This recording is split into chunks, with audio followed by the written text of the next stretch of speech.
મિત્રો, આજે આપણે લીમડા વિશે વાત કરવાની છે। મિત્રો, લીમડાની અંદર કુદરતી જ એન્ટીબેક્ટેરિયલ, એન્ટીફંગલ અને એન્ટીમાઇક્રોબિયલ જે ગુણો હોય છે તે કુદરતી જ હોય છે।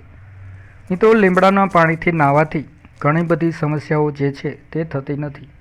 મિત્રો, લીમડાના પાણીથી નાહવા માટે આપણે લીમડાના 10 જેટલા પાન લઈ એક તપેલીમાં પાણી ઉકાળી અને આ પાણી આપણે જે નાહવાનું પાણી હોય ડોલ તેમાં નાખી અને આનાથી નાહવાથી ઘણી બધી જે સમસ્યાઓ હોય છે તે થતી નથી। ખાસ કરીને મોઢા ઉપર અને જે ડાઘ ધબ્બા હોય છે તે ક્યારેય થતા નથી। મિત્રો, લીમડાના પાણીથી નાહવાથી શરીરમાં જે દુર્ગંધો હોય છે તે દુર્ગંધો આવતી નથી। મિત્રો, લીમડાના પાણીથી નાહવાથી ઘણી બધી જે સમસ્યાઓ હોય છે, જેમ કે માથામાં ખોડો થવો, આ ખોડો થતો નથી।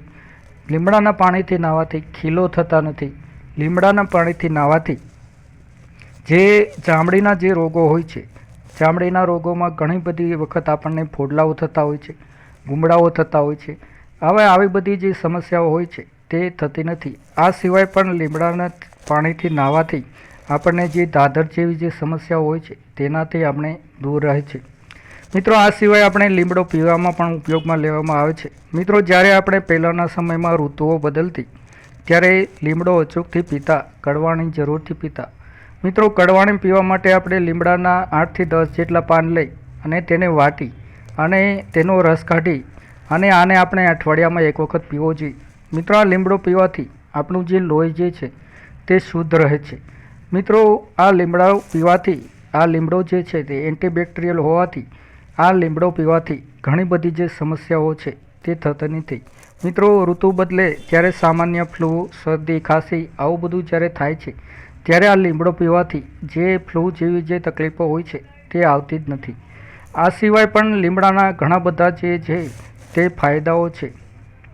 મિત્રો, આપણને ખોરાક પાચન ન થતો હોય તો તેમાં પણ આ લીમડો જે છે તે ખૂબ જ મદદરૂપ થાય છે। આંતરડાઓની જે સમસ્યાઓ હોય તેમાં પણ આ લીમડો જે છે તે ખૂબ જ ગુણકારી છે।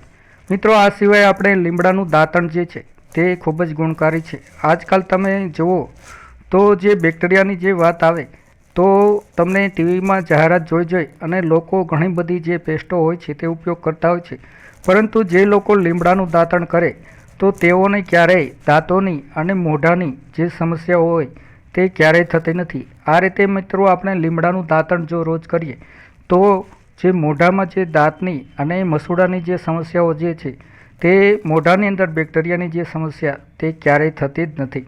Thank you.